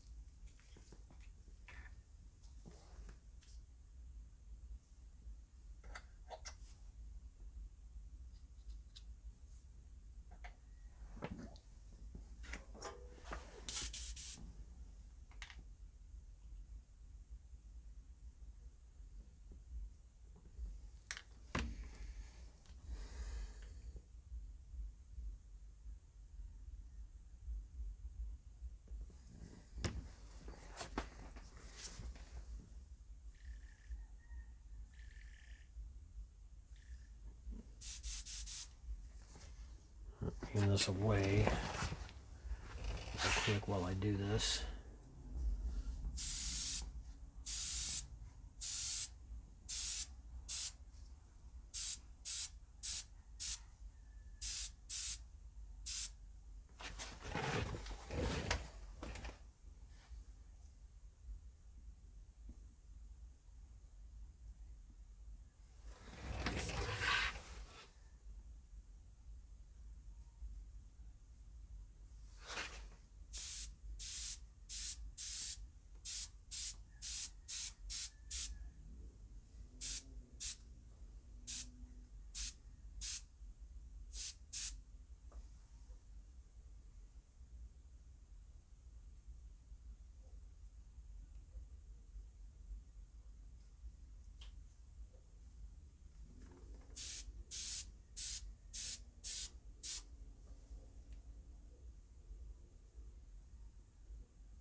Sit for about a minute or two. That should be all right.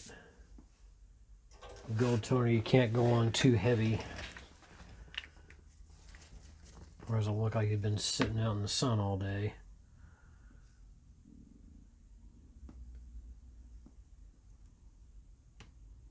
I think that'll look all right.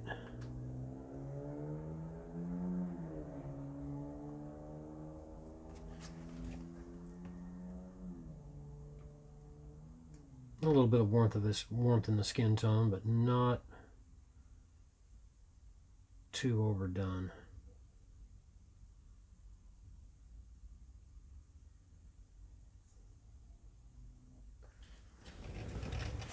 Give it one more shot.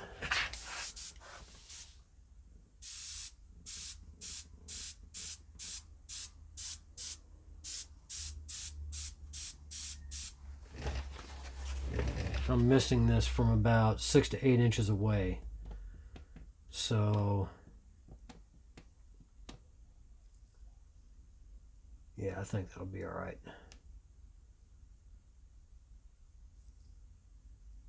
If I was going to leave his face bare, I would do probably a whole heck of a lot more.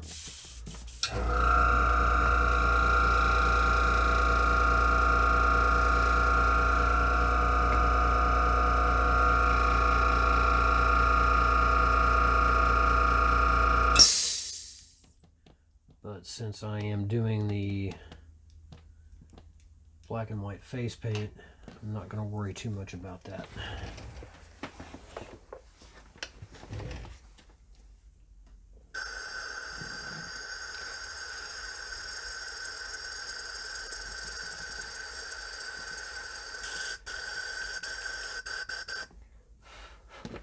Actually, there is one more thing I can do. I actually have a... I need to do his lips because I'm not going to completely cover his lips in white if I can help it. Yeah, that skin tone looks good. I'm satisfied with that.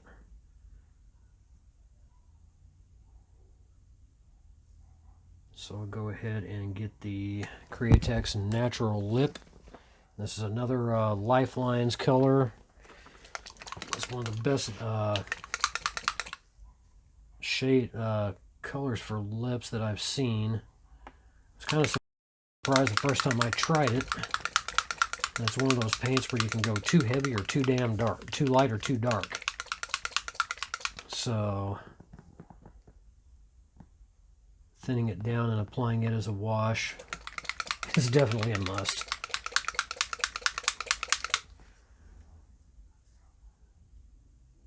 I hate when it does that.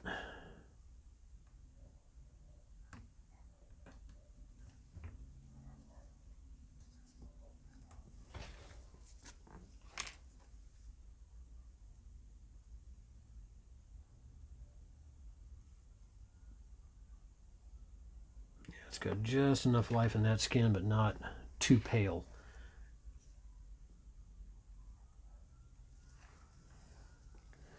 That stuff does come out goopy and thick, like I'd said before.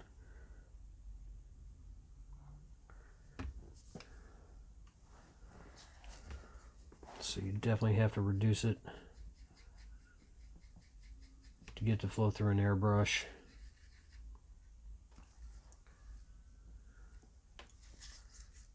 I've actually tried putting that stuff straight out of the bottle through an airbrush, and let's just say the results were less than spectacular.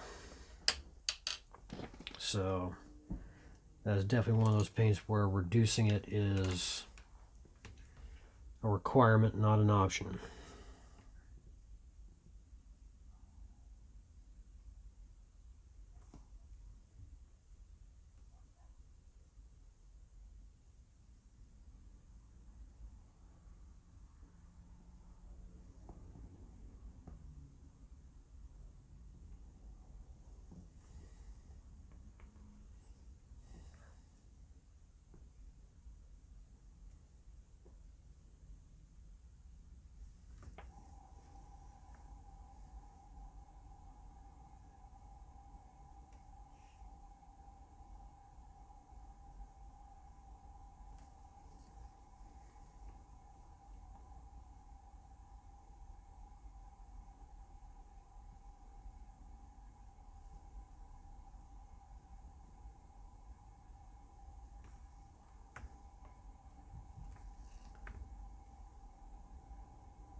Well, I'll be...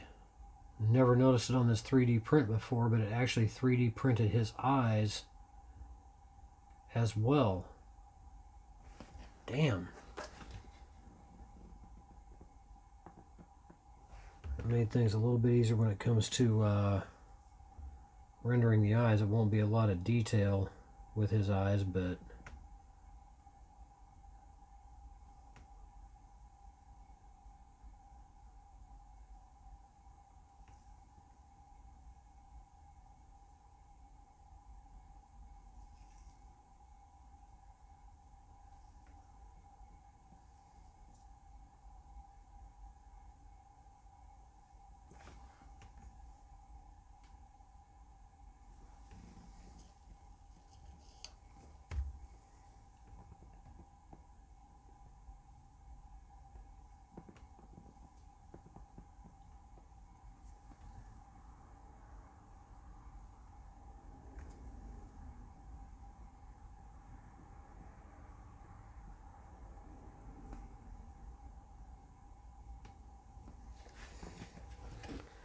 That's what the natural lip will do. I don't know how well that's coming through on camera. Gives it a definite natural pinkish tone.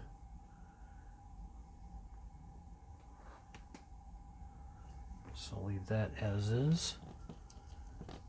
I may not get the hair done in this video. If I don't, I'll do it off camera.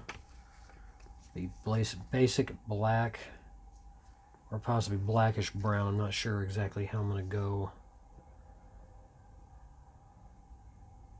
just yet. Alright, seal him off. And then we start in on the death mask. Okay, here we go one more time. Now we start to work on the death mask. And I'm going to start off with white pastels. I'm going to have to layer this stuff on there as best I can. See how the stipple brush works.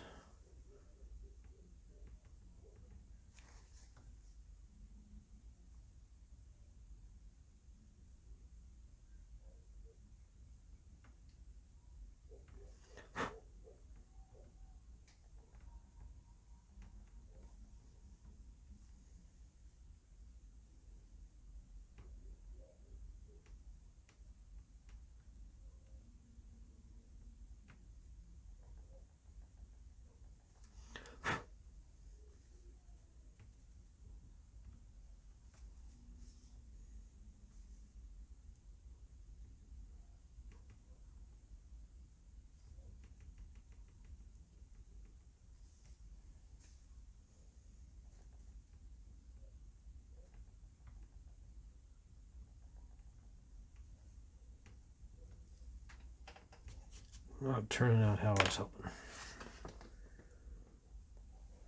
Let's see if I got a different brush I can get that on there with better.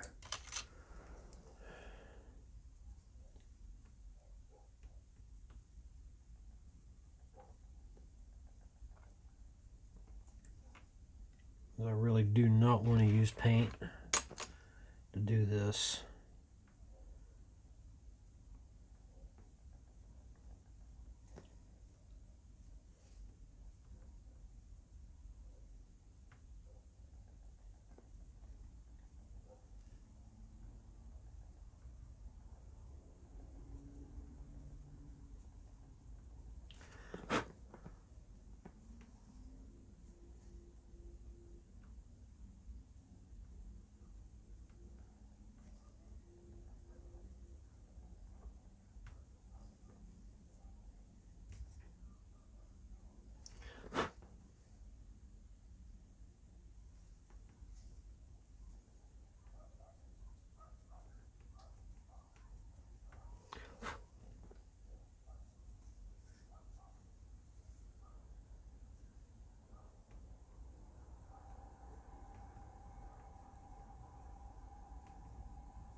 Feather some of that off his lips.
Yeah, this isn't going to work.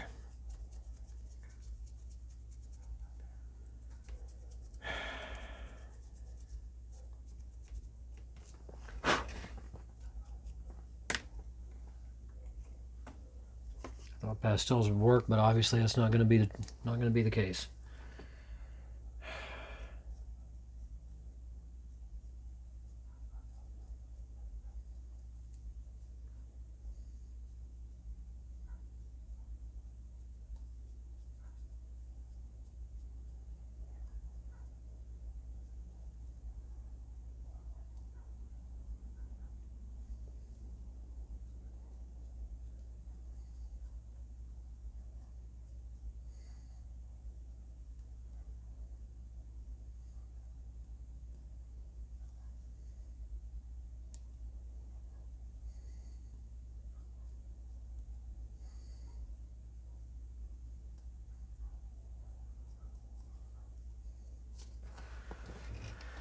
Well, one good thing about pastels, they come off real well with a kneadable eraser.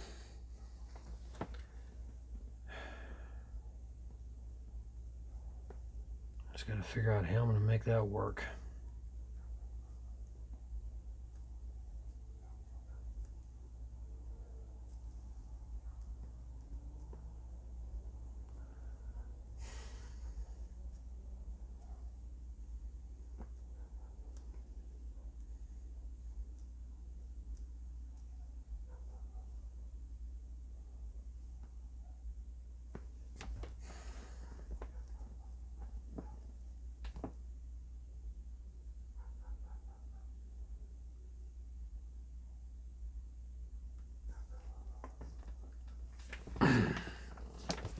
That's going to bug me. Folks, I'm going to end this video here for now until I figure out a way to do this the right way without screwing it up and having a nuclear powered conniption fit in the process, because I really don't want to do that. So for now, this is the Punisher work in progress number 4 from the Figure Kit Garage.